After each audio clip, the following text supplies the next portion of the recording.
छाया आसमान देखो झूमता गगन है छाया आसमान देखो झूमता गगन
Hi, I'm just wanting to talk about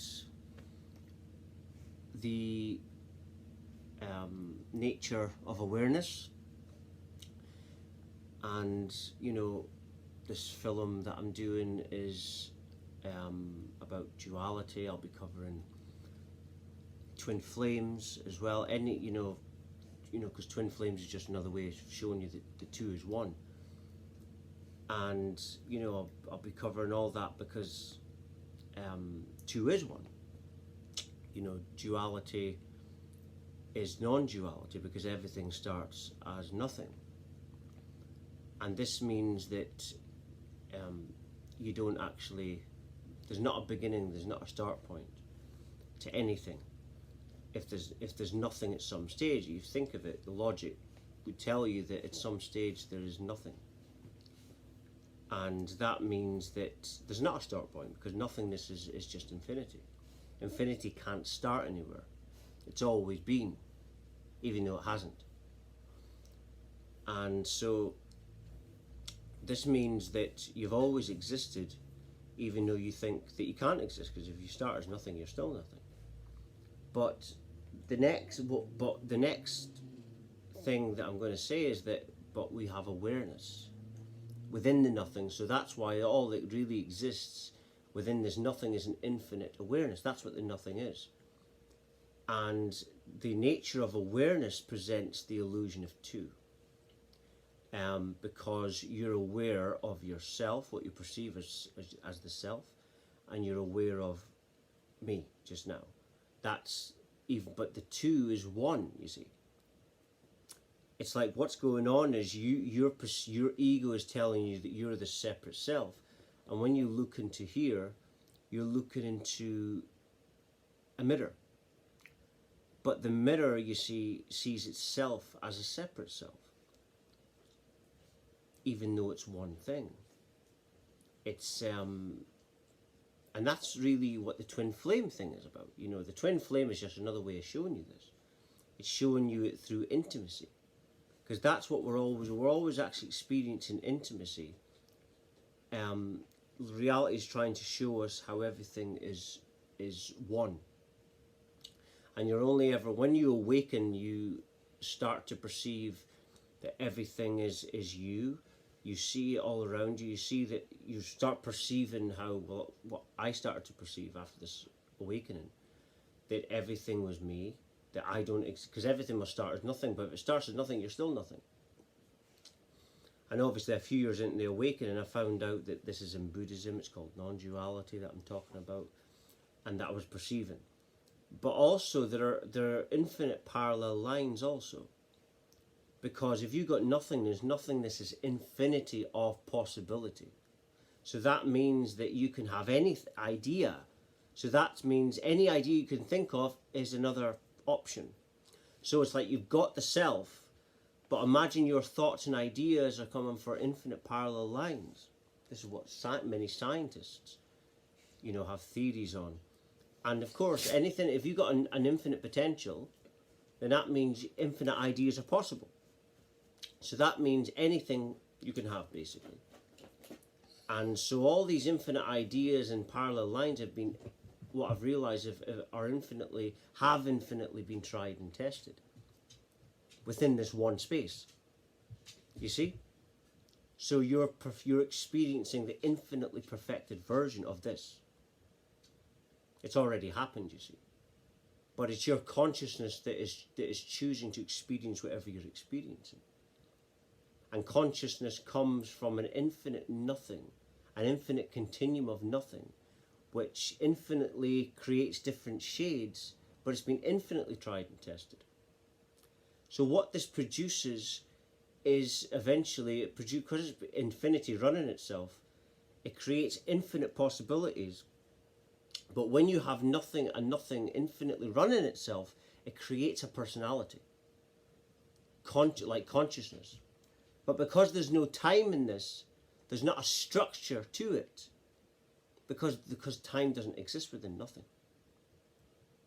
Right? So it means that this space that we perceive as time has infinitely, like I just said, run itself. And that this is also how form comes about. Because you've got a nothing that's infinitely been run. So that means that that's how form comes about. Because of the infinite, then if you have a nothing infinite running itself infinitely, there's infinite possibilities, ideas, and then a personality develops, and then that becomes the infinite consciousness. But the most astonishing part for many people is that it can't begin, but that's because you're stuck in with the illusion of time. But time doesn't exist, like I say, within nothing. And all there is the nothing.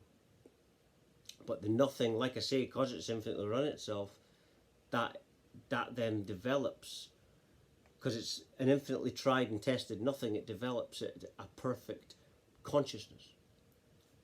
And that becomes your director. That's what I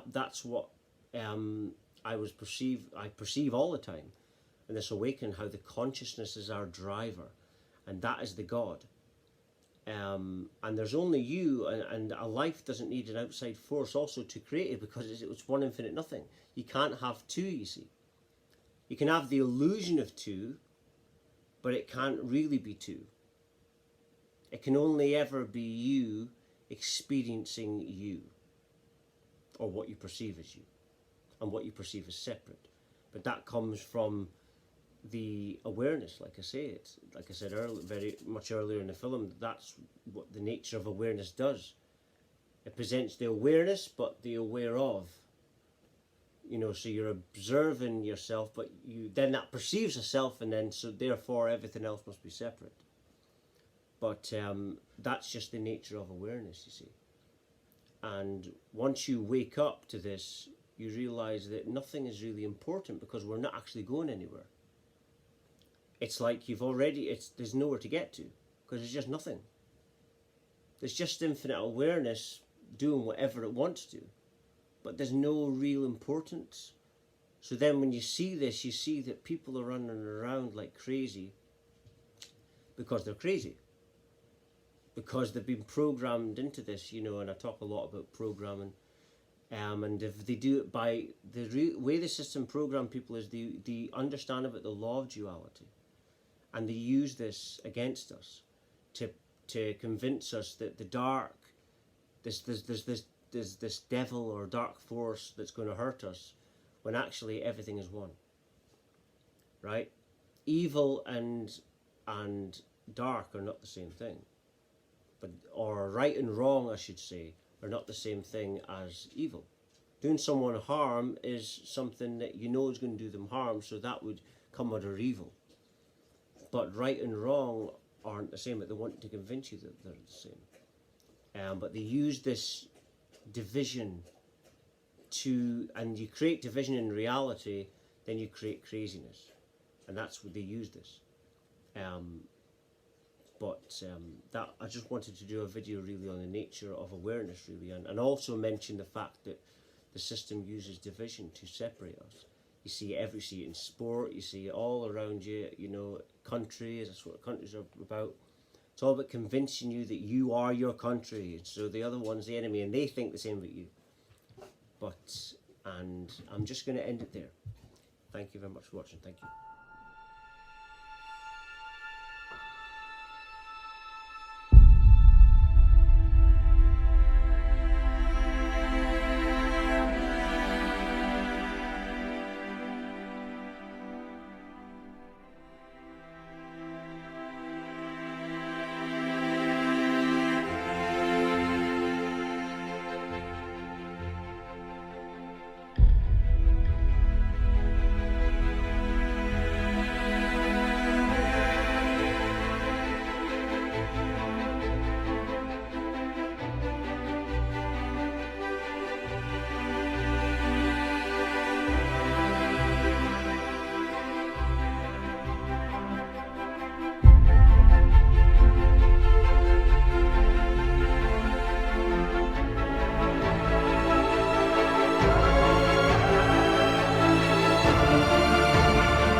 How does nothing become aware? Well, I'll start off by, I'll talk about, I mentioned science a lot. I found out a while ago, I didn't look for it, and I was perceiving something in this awakening, like a reflector consciousness. I just typed it on Google, and I found out that that's what science talks about, and many scientists, according to this information I found, say that that's how the nothing becomes aware. It simply sees a reflection of itself. It's like, imagine darkness, but there's like a mirror, and that's what they say. You see, it's basically a perception of a mirror, and then you think, like when a baby's been born, that's a good example. The surroundings convince you of what you think you are, right? Different surroundings convince you of another thing. If you were brought up with wolves, you'd probably think you're a wolf. So it's the surroundings that convince you of what you are. And the surroundings are the separate thing to you. And that's the same with them. But the two is actually you see. It's all the same self experience. It's just the same thing, but you see it as separate, you see, because like I say about awareness, that presents the illusion of two when it's actually one. It's like two lovers, twin flames. People talk of twin flame. The twin flame thing is about helping us. People get this kind of relationship sometimes when they're very, very ascended. And I've actually had visions of myself in this kind of thing, and I believe it's a different reality or something. And basically, this kind of relationship is just another way to show you how the two is one. That's the point of it, and the point is for you to share this knowledge. And there's other ways of showing you. You don't have to have a lover in your life to show you that. But that's the point of twin flames, to show you that you are her and she is you, and that you're one, and the two has come back to the one in this kind of situation.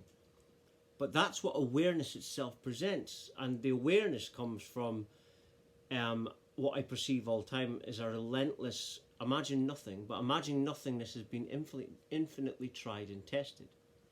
So when someone's been infinitely tried and tested, that creates the infinitely perfected version. So that then becomes a perfect perception, a perfect idea, a perfect consciousness. And that's how consciousness, I believe, is created. Through this perfect continuum like science says about form, about how a little line of form is actually everything else, because of this continuum of that. And the separate form is actually part of, is the one form, you see. Like when you look around you, you see how everything's connected, you know. But that's what happens. When you've got nothingness, that means infinity. If you've got infinity, that means you've got a thing that's forever happened. So if you've forever went somewhere, then you can only ever be a perfect, you're getting the most perfect version of that. So this is what I believe develops consciousness. So it's already been developed before you're aware of it, you know. And I think that's basically what everything is, a perfect consciousness, but it manifests from, it's already manifested from this infinity, because there's no time, you see, in this nothingness. There's no time. We created time ourselves, but time doesn't exist. You know, nothing really exists when you really think of nothingness. All dimensions, all form, you know, past lives, I just think they're dreams. I just think that reality is like when you go to bed, you sleep, and then you dream. I think that's what all reality is. I think it's no different.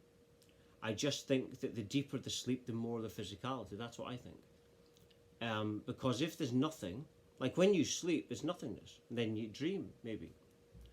And I think this is just that. If you're nothing at some stage, then I think you can only be experiencing a dream. What else can you experience if you don't exist? If you don't exist at some stage, then the only thing that can really come is if a dream. So like, and that's what I think everything is, interconnected dreams. I think this is what Akashic records are. It's all dreams. And there's no form at all. You know, science also can explain how there's no form. Everything is just formlessness. If it's nothingness. It's just awareness that I believe mashes everything together before we even think we begin any place. But we think there's a beginning and end because of the illusion of time, you see.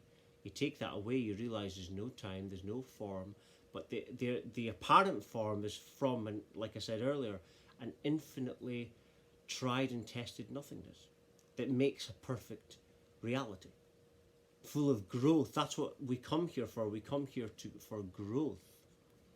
And that's the whole point of life. The meaning of life is to grow and to learn from your mistakes. Most people, if they were to die today or tomorrow, wouldn't have anything to say for themselves. If some angel they would perceive as an angel, which is just a higher vibrational being, came to them and said, what have you done with your life? Like someone watching over you on the other side, some people believe this. They wouldn't have anything to say for themselves.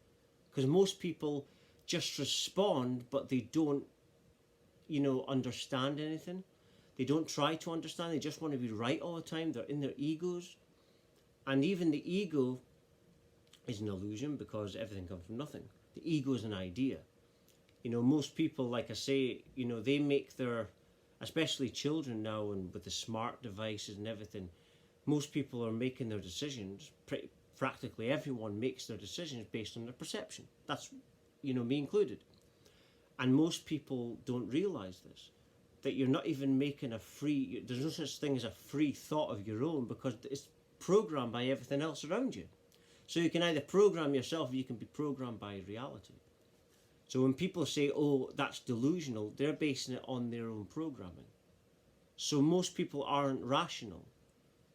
There's no such thing as a rational thought or idea, because it's all manipulated. And, you know, I'm not going to talk about manipulation, just that kind of stuff just now, but that's what it is. But I'm just going to end it there. I just wanted to answer on that question.